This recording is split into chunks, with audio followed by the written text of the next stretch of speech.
मोदी सरकार 3 का आज बजट पेश किया गया। क्या इस बजट में सभी वर्ग के लोगों का ध्यान रखा गया? हमारे साथ व्यापारी वर्ग के लोग हैं, उनसे ही बात करते हैं कि इस बजट से उनको कितनी उम्मीदें थी क्या और क्या इस उम्मीद पे जो है ये बजट खरा उतरा है। क्या लगता है इस बार का जो बजट रहा वो कैसा रहा? देखिए, व्यापारियों को डायरेक्ट जो मिलना चाहिए था वो तो नहीं मिला है। जैसे हम लोग ये मांग रहे थे कि विदेशी ई कॉमर्स कंपनियों से निजात दिलाने के लिए ई कॉमर्स की पॉलिसी आएगी, रिटेल ट्रेड की पॉलिसी आएगी, बाजारों में सीसीटीवी कैमरा लगाने की पॉलिसी आएगी, या व्यापारियों को दुर्घटना बीमा और स्वास्थ्य बीमा मिलेगा। ये विषय आज नहीं आए हैं, लेकिन इनडायरेक्ट वे में आज के बजट में व्यापारियों को भी मिलेगा।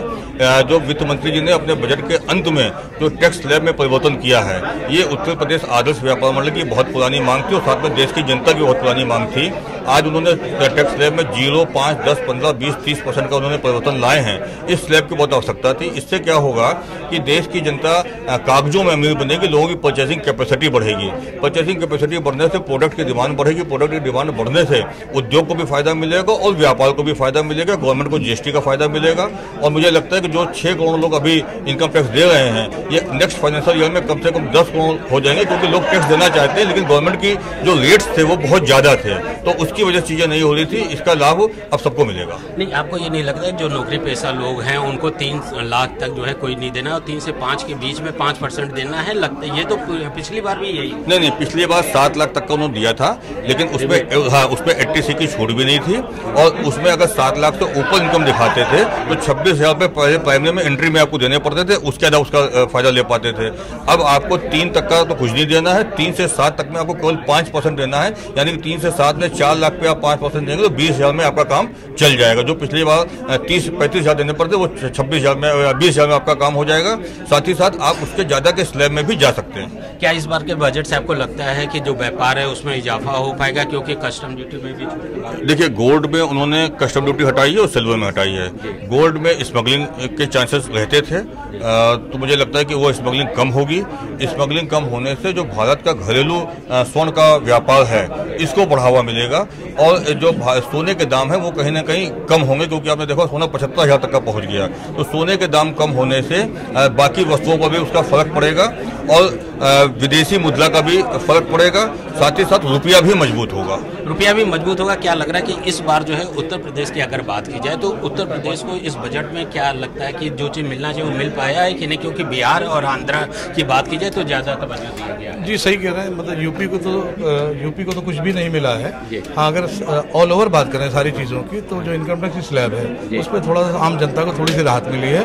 प्लस इन्होंने एक काम और अच्छा किया है कि जो मुद्रा लोन था तो 10 लाख रुपए तक मिल जाता था बिना किसी सिक्योरिटी के, अब वो 20 लाख रुपए मिलेगा बिना किसी सिक्योरिटी के। तो जो छोटा व्यापारी है उसको आसानी से लोन मिलेगा तो अपने व्यापार को बढ़ा सकता है वो। जब व्यापार बढ़ेगा तो कहीं ना कहीं एम्प्लॉयज़ भी रखेगा, एम्प्लॉयज़ की भी रोजगार मिलेगा उनको, उनके भी घर चलेंगे।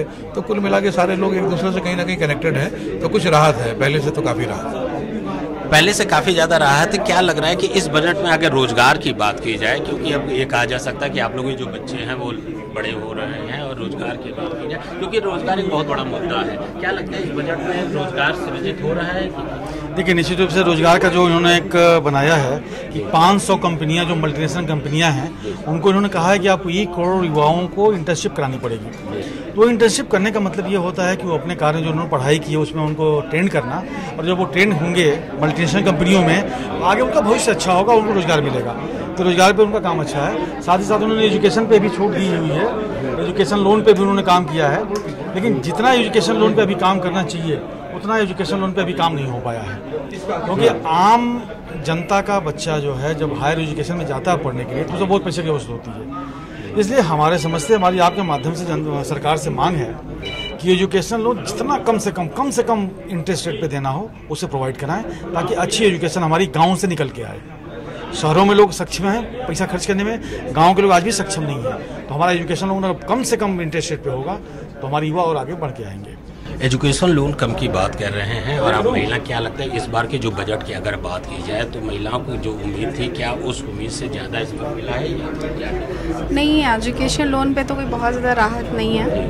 और रही बात महिलाओं की, तो महिलाओं के लिए जो राहत भरी खबर है वो ये है कि कहीं ना कहीं स्टार्टअप्स नए दे रहे हैं, नए स्टार्टअप्स दे रहे हैं, जॉब अपॉर्चुनिटी दे रहे हैं। और दूसरी जो महिलाओं के लिए राहत भरी खबर है, सोना चांदी और ये सबसे मतलब लाइक इस पे टैक्सेस का रिबेट किया।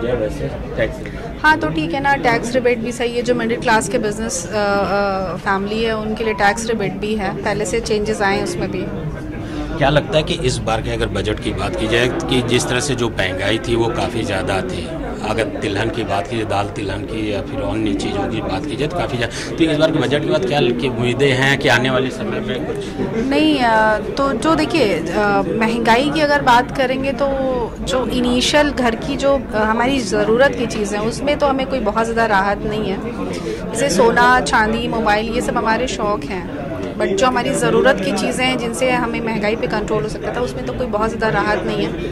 तो क्या माना जाए कि जो बजट है वो मिला जुला बजट है, और अगर 10 में जो है कितने 10 में से 8 10 में से 8 2 अंक क्यों काट रहे हैं? 2 अंक के लिए बहुत सारे पॉइंट्स हैं, क्योंकि सबसे बड़ी चीज़ एजुकेशन वाली है।